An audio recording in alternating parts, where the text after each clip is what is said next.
Thanks for staying with the Citizen Extra. We are in our final hour. Before we talk to our guest analysts in the studio, we want to turn our focus to Embu County, where the Jubilee Brigade has taken its campaigns.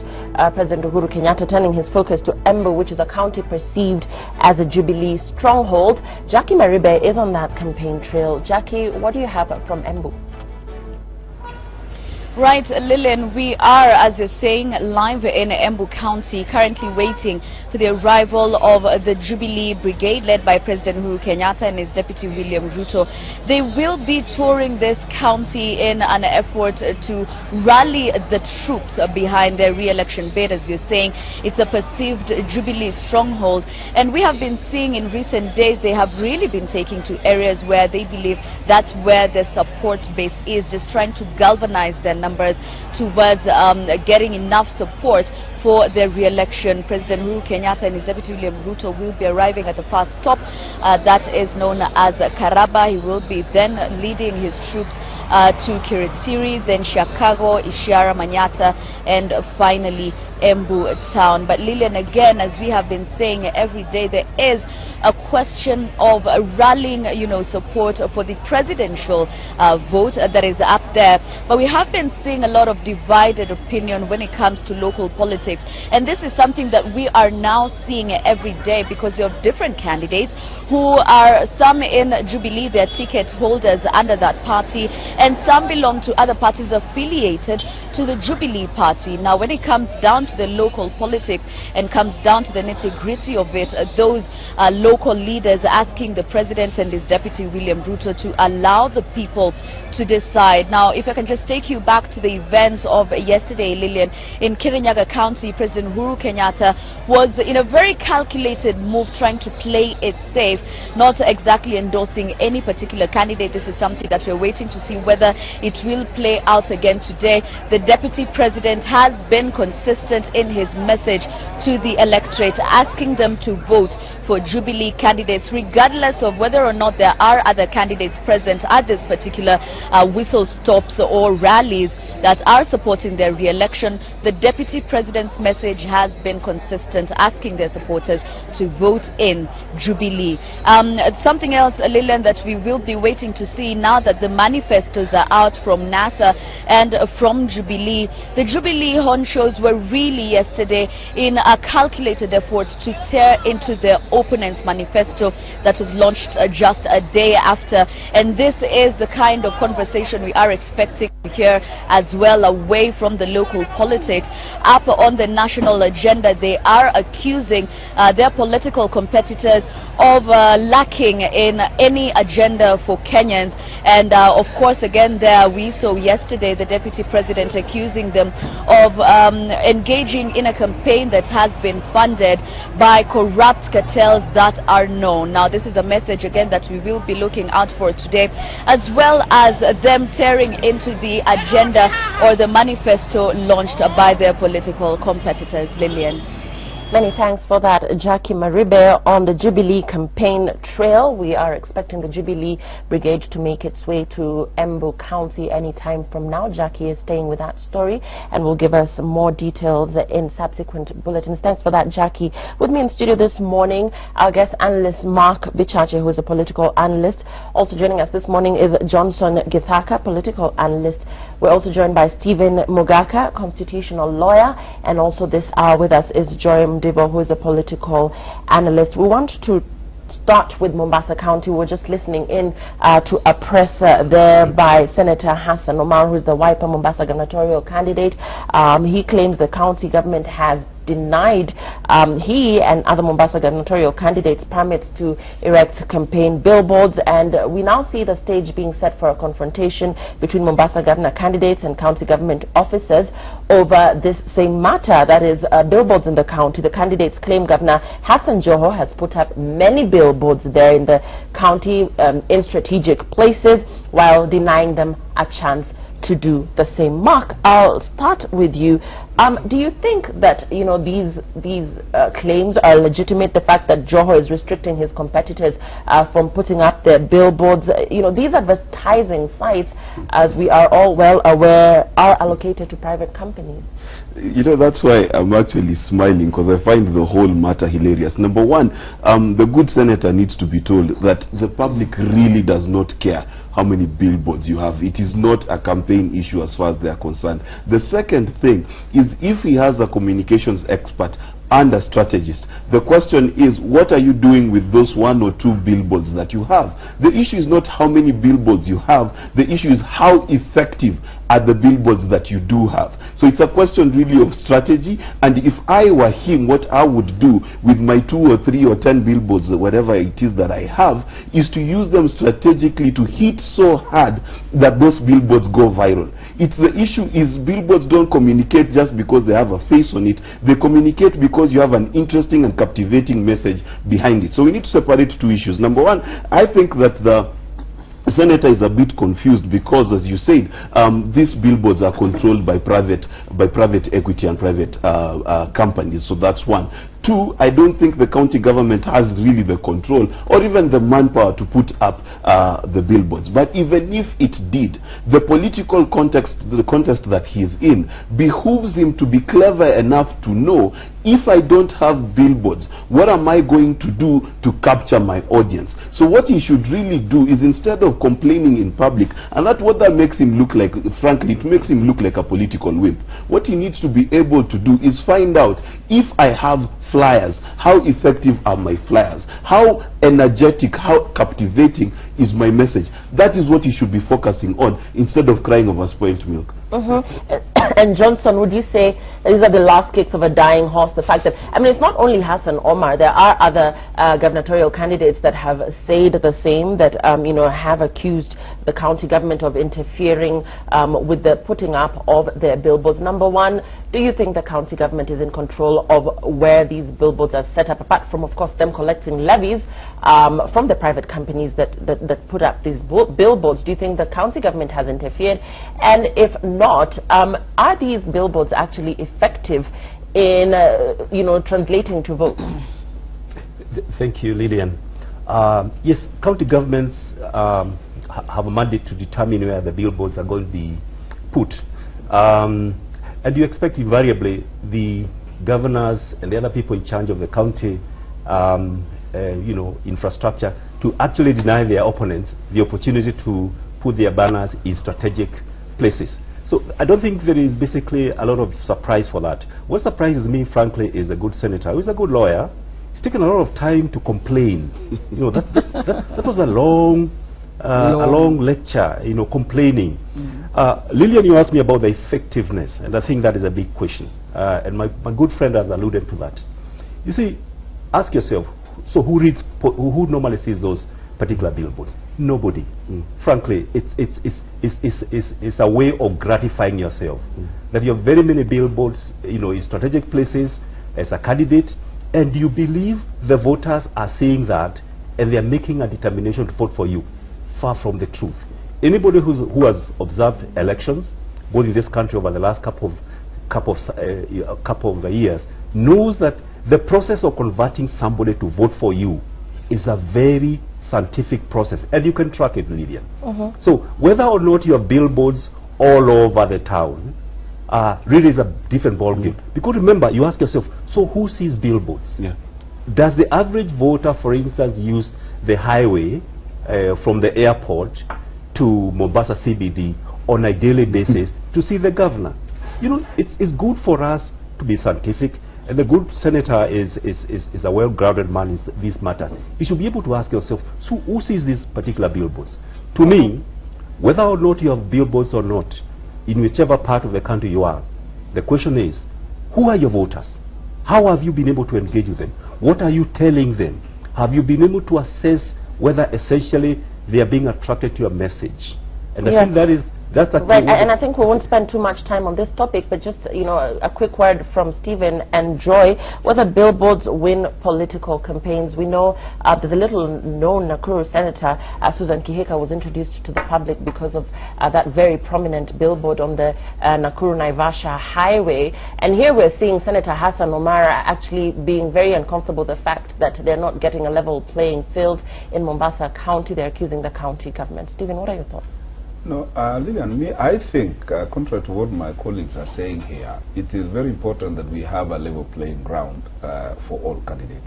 And where government, whether county government or national government, brings its thorax to bear to inhibit another candidate selling themselves, it's an infringement, and it's a potential of giving us an unfair advantage of another. But I would expect my learned friend, Senator Omar, to know better that if there is any infringement of his right to compete as a candidate, he should have lodged his complaint with IEBC and not to address a press conference. And true, the billboards are not anybody's billboards. They are not Hassan Joe's billboards. These are private billboards licensed by the county government, where any candidate buys a space. So I would be very surprised to learn that Governor Joho has bought off all the billboards, and if he has, I mean, that is his entitlement. Hassan Omar has also a right to go and outbuy the space that is available for display. All said and done, I think, Lillian, this is not a matter, as you rightly said, that is worth a lot of discussion, but that is electioneering. Everybody must get their space. They don't expect to be given space. They must acquire them and get their way to the county government. Joy, this is a laughable issue or a serious matter for you? Shakespeare even wrote a play about it. He called it Much Ado About Nothing. It's one of those things that you need to understand. The voters these days are so enlightened. The billboard is neither here nor there. What is more concerning is, as senior counsel has said here, when you use your thorax, because you're the county governor, you can harass people into doing your bidding. It's true that the billboards belong to private developers, but they're licensed by the county government. And in the event that Joho goes back as governor and they have to deal with him again, they don't want to be in his bad books.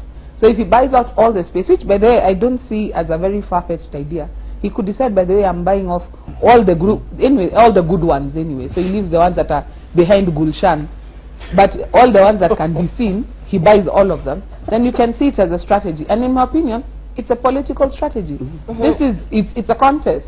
You use what is available to you. If billboards are not available to you, find the next best thing. You won't tell me the only way that Senator Omar can campaign is through billboards. So I don't see what the fuss is all about. I was with my brothers listening to the press conference, and it's true what Mark Bichas is saying. It sounds like a lot of wang, wang, wang. I mean, get over it. Right. You know billboards are not your thing this time round. Come up with the next strategy. Okay. This is the contest. So let's make it work. Much ado about nothing. About nothing. And let's move away from that and shift gears and look at reactions coming from both the NASA and Jubilee manifestos. Starting with you, Mark, when we look at reactions, you know, Ruto dismissing the opposition coalition pledge that will combat runaway corruption in the country. Ruto saying that this is laughable. You know, Jubilee saying that the NASA campaign is funded by graft lords. Does Jubilee have the moral authority to say this, and yet we know that both are knee-deep in corruption? Well, the truth of the matter is this, okay, that this is a question of pot and kettle, and they're both very black. That's the reality of the situation. And as a political strategist and advisor, I would advise Jubilee to stay away from trying to fight the moral high ground as concerns corruption. That is the reality, because what needs to happen in this country is we need to face the reality that on both sides of Jubilee and NASA there has been a history of corruption, and we're not going to wish that away.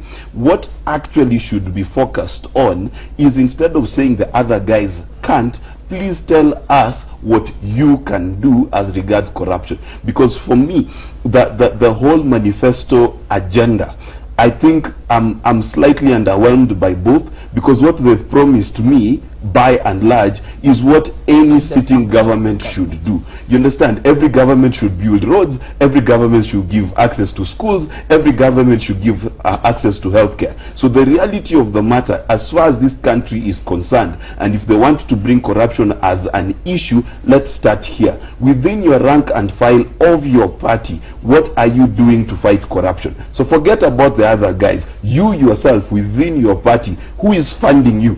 And that's where the fellow who was mentioned in a newspaper becomes very interesting. Who is funding? Because we all know that he who pays the piper calls the tune. So let's be very real. If you're getting your money from a shoddy place, you're just as muddy as that shoddy place from which you're getting your money. The second thing is, what are you doing now? Without power, with power, whichever situation is for either party, what are you doing about your rank and file in the party that has been implicated in corruption? You see, the reality is, and I'll finish with this, that each political party has an ethics act within its constitution. What are you doing to enforce that? And that's the reality. Without being biased on any side, both sides need to be able to show us within their rank and file what are they doing to deal with corruption. And Johnson, still on the same, when we look at both sides poking holes at each other, you know, Jubilee talking about corruption, NASA on the other hand, and also Jubilee talking about NASA's promises, you know, being retrogressive. When you look at NASA on the other hand talking about doing away with the laptops, talking about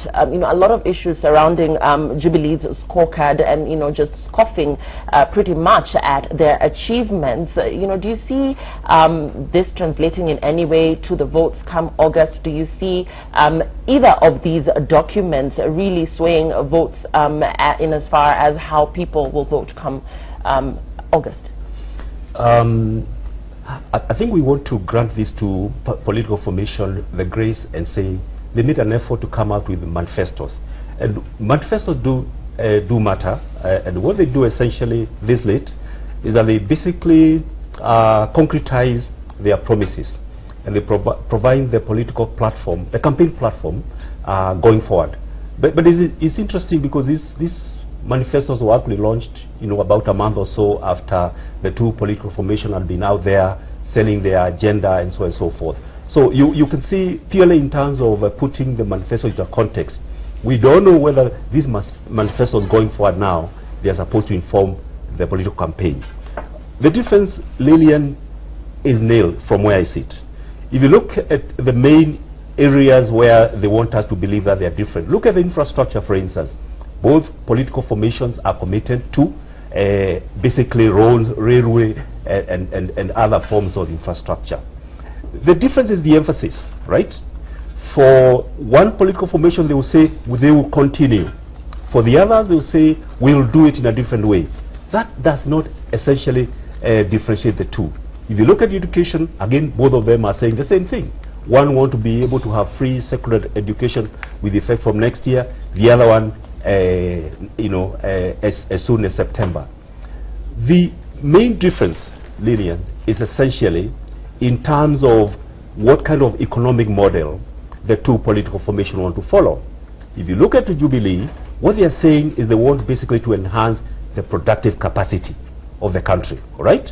So they want to use the infrastructure to trigger more GDP, right? If you look at NASA, they're saying they want to distribute resources. In fact, if you read through the NASA manifesto, it's like a catalog of complaints of the failures of the economic model that we've been basically pursuing over the last 50 years or so.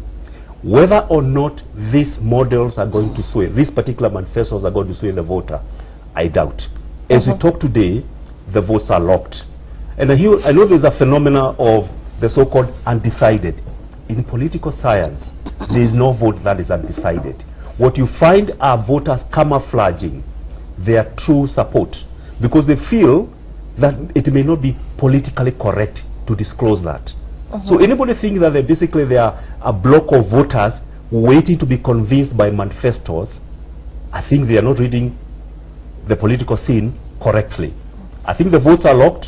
What I think is happening in the next 30 days is to lock up, make sure basically you don't lose votes, make sure you motivate your voting bloc to turn up and basically vote for you.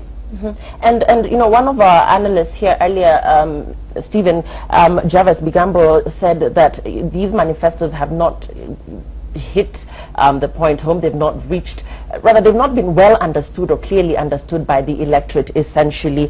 Looking at, you know, the lack of public participation, looking at even the audiences that were there during the launch of both manifestos. And when you see strategies that are heavily embroiled in name calling as opposed to issues, do you think that either of these sides has really sent the message home in as far as what they're anchoring there for Jubilee, their re-election on, and for NASA, a possible chance to run this government?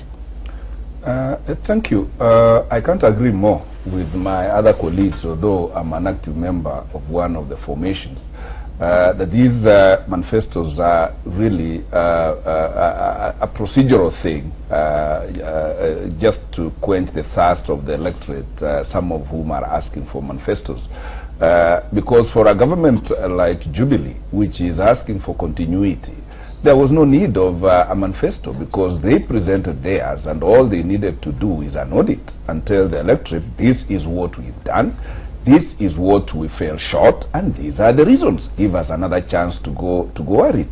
But if you look at both manifestos, they are borrowed actually very heavily from the Vision 2030, and some of these items listed out in both manifestos are fundamental rights engraved in the Constitution: the right to health, the right to education, the right to food.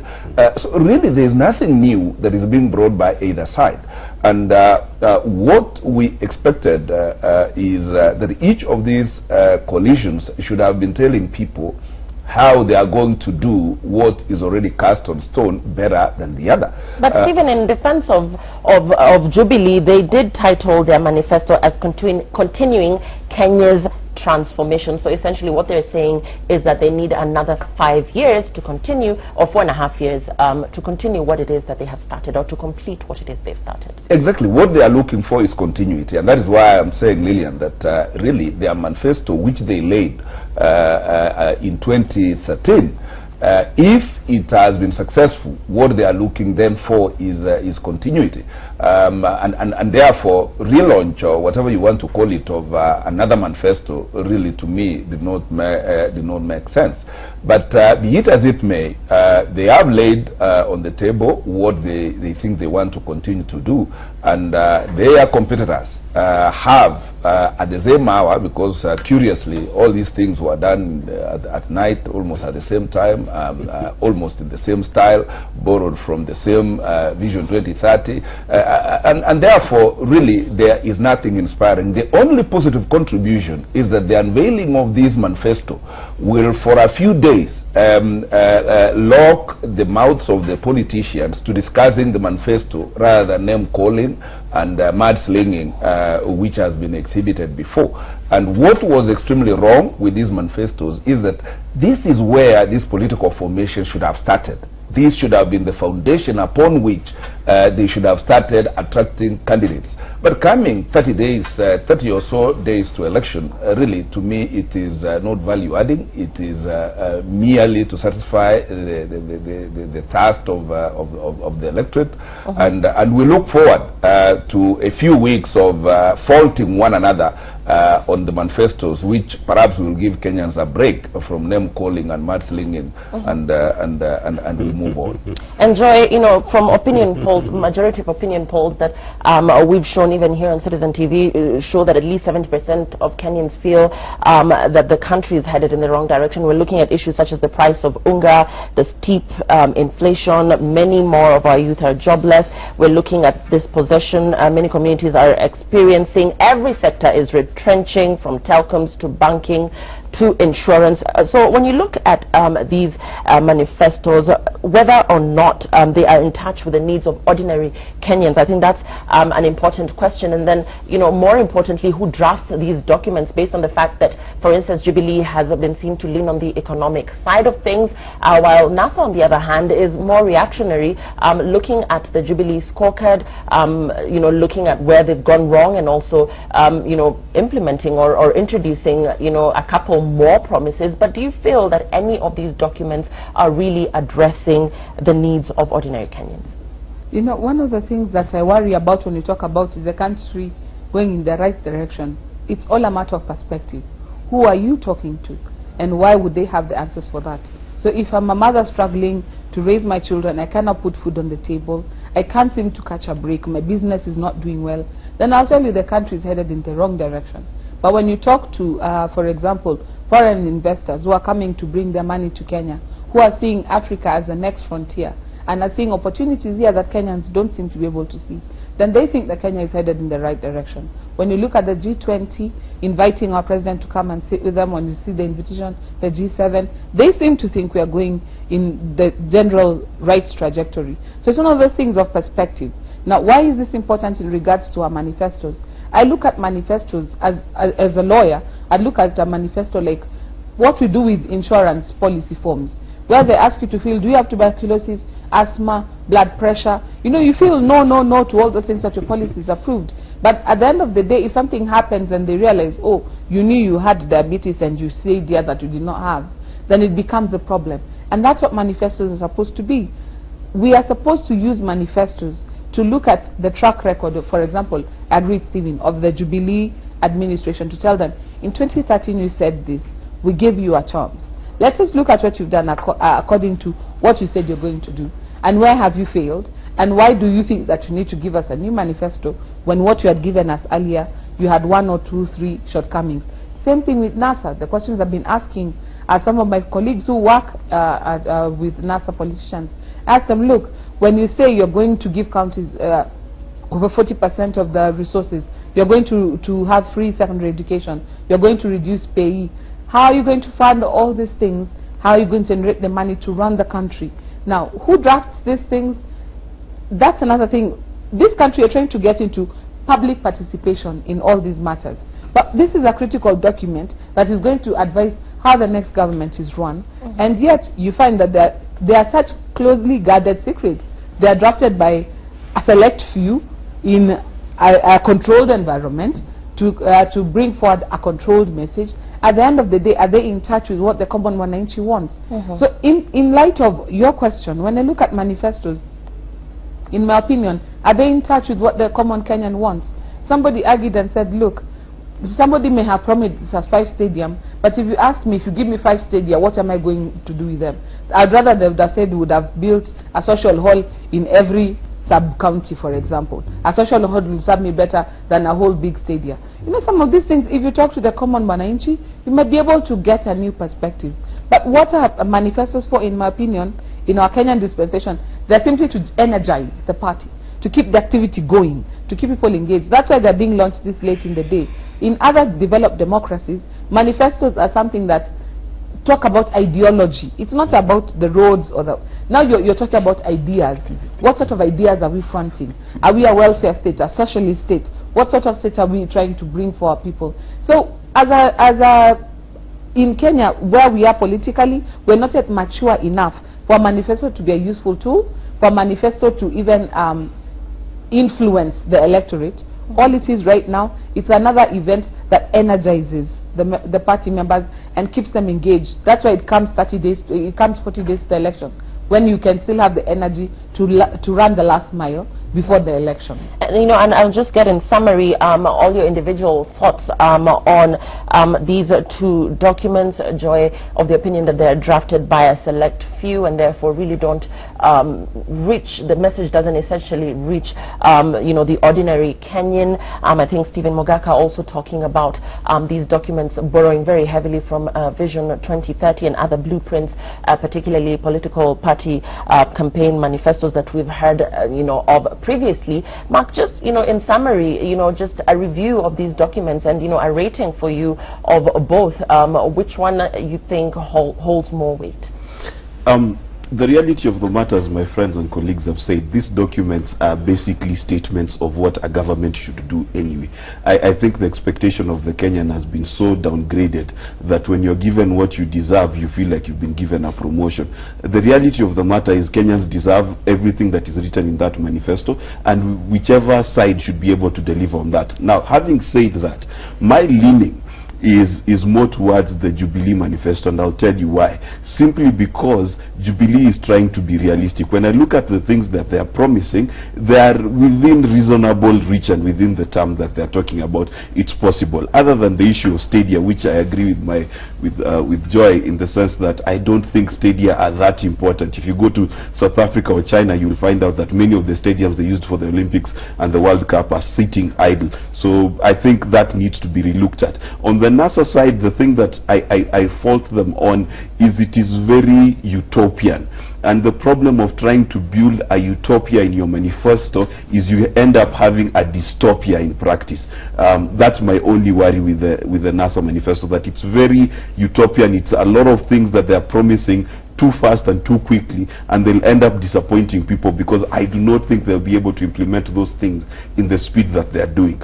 So in my opinion, Jubilee has a slight advantage, and the slight advantage is that what they're promising is practical. NASA is there are very many good ideas, but they're very utopian, they're very far-fetched, their heads are in the clouds, which is also good for them, because then it captures the imagination of the people. So that's really what my conclusion would be. And Johnson, in conclusion, for you, which is a more solid document? Which side are you leaning more towards based on these documents? I would like to look at it in terms of the hits and misses, and allow me to say, for instance, I find very good ideas from both documents. Let me go to NASA, for instance, and on industrialization. The two political formations do address themselves specifically on that matter. For Jubilee, they say they will have what you call industries domiciled in the counties. And it's within those industries will be able to deliver the cumulative employment opportunity of 6.5 million. That, to me, is not a well-anchored proposition, because remember, counties are basically politically, very independent entities. When you come to NASA on the same, what they've done, actually, they have, as it were, taken the unique competitiveness of the various counties and said, for instance, if it's Northeastern Province, we want to give them an opportunity to come up with industries which are maybe based on meat industry, hides and skins. Now, that to me is very refreshing, Lillian. So, if you look at both documents, there are huge misses and huge hits. And I think it will be very, from where I see it, it may not be right for one to say this is better and this is not, because really, if you look at this political class, they are cut from the same political cloth. They are graduates of the same political school. It's unlikely they will give us something radically different. So those two documents really mirror one another on a one-to-one. You look at education on this side and this side, the same thing. You look at infrastructure, roads for instance, the same narrative. It is the emphasis. It is not a difference really. Railway, we've seen NASA people saying they will take now the SGR from Nairobi to Malaba. It's the same thing. That basically, the other political formation is saying. So region is very difficult, if one was to be honest, to attribute special advantages to any document as opposed to the other. Right. I'm hoping that, for instance, we have the third force, because the third force will take the best from these two documents and run with them. Okay, and we're closing now. Stephen, we know what side of the political formation you lean towards, but, for Raila to pledge sweeping change within the first 100 days in State House, how realistic for you is this? And, do you even think that the electorate is buying into this? Thank you. But just before I go there, I need to draw the attention of the viewers that fundamentally the sessional paper number 10, which spelled out the three challenges Kenya faced, which is ignorance, poverty and disease, is really the bedrock of even the Vision 2030. And by and large, both these manifestos attempt to lay down activities that would work to assist the country to get to that direction. And why I think Raila's 100 days are not very ambitious is because if you look at what we have done since independence, we seem to have done things the same way, so that when we compare ourselves with the Asian tigers, which did things differently, where they are and where we are, all you need is just to change the country to a different trajectory, and that momentum is likely to pick up. We almost got it in during the NAC accession to power, but then we quickly again lost it. I think Raila's thinking is that all you need is to change the way things are done, minimize graft, and within 100 days you'll see cumulative results happening, and therefore NASA, to me, seems to be having a better way of looking at how things need to go, and that is why I'm there by choice. Enjoy your parting remarks. If I look at the two documents like a professor, looking at both of them and giving a score, I would be with Mark on this one. I would go with the Jubilee Manifesto. And the reason is primarily the same. For example, if I look at, like I said earlier, some of the promises that have been made and the way that we want to roll it out. Something, for example, take free secondary education. Both of them are promised. But the NASA side has said that they're going to do this within the first, by September, children will not be paying fees. Parliament will not have sat. There's no budgetary allocation for this. What are we going to have? Is it going to be like what we had with free primary education, where children go to school and find, by the way, it's just, we are all here in one big class and there's nothing going on because the infrastructure has not been laid in place. I am happy to have a situation where we can have more thought into this pie in the sky sort of mentality, but let's bring it back to the ground. What is our reality? If we're talking about SGR, yes, let's get it to Malaba and then we make it electric. Already we are struggling to provide power to the various homes. Then if we put the power now to run the train, are we going to have enough for the rest of what you're trying to do? When you're looking at development, for example, you want Kenyans to be able to generate enough money to pay for medical care, to pay for food and everything. So when we talk about the state taking the role and telling people, look, we'll have this sort of healthcare, universal healthcare, who's going to pay for it? What happens to NHIF? NHIF has been a resounding success. What are we going to do with it? So in my opinion, I like some of the ideas in the NASA manifesto. I wish they had taken the time to sort of iron it out, not just try and outdo Jubilee, but just bring it down to the ground, because at the end of the day, Kenyans have realized you can be made all these promises, but if we don't have a way of actualizing it, then you end up, you remember the situation with Barack Obama and Guantanamo. You promise something, then you get in office and realize the reality is vastly different. And because all these gentlemen have experience in government, I would have expected something that would be more nuanced to the Kenyan realities. Right now, we need to have deliverables. Kenyans are no longer happy with the promises and the hype. There have to be deliverables. And an over-ambitious manifesto might end up being the undoing at the end of the day. Many thanks for that, Joy. We thank you for your time. We've been talking to Joy Mdivo. She's a political analyst. Also joining us in studio in this hour was Mark Bichache, political analyst, Johnson Githaka, political analyst, and Stephen Mogaka, who is a constitutional lawyer. We are back with more in the next hour. We continue with the Swahili on Citizen Extra. That's all the time we had on this English version. I thank you for your time. Have a lovely afternoon and enjoy the rest of your viewing.